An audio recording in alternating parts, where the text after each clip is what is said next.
பட்டாம்பூச்சியின் மாற்றம். ஒரு ஊக்கமளிக்கும் கதை. ஒரு அழகான பட்டாம்பூச்சி தன்னைச் சுற்றியுள்ள உலகத்தை ஆச்சரியத்துடன் பார்த்துக் கொண்டிருந்தது. அது தன் இறக்கைகளை விரித்து பூக்களுக்கு மேல் பறந்து மகிழ்ச்சியாக இருந்தது. ஆனால் சிறிது நேரத்தில் அது தன் கடந்த காலத்தை நினைத்து வருந்தியது.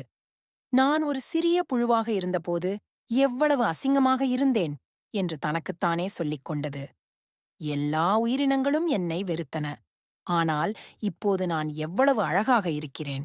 அப்பொழுது ஒரு ஞானி பட்டாம்பூச்சியிடம் வந்து, "உன் அழகு உன்னை இப்படி ஆச்சரியப்படுத்துகிறதா?"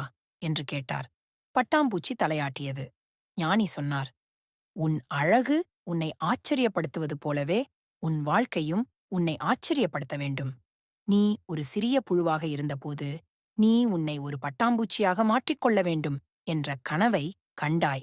அந்த கனவை நனவாக்க நீ எவ்வளவு கடினமாக உழைத்தாய் என்பதை நினைத்துப் பாரு. அந்த உழைப்பின் பயனே இன்றைய உன் அழகு."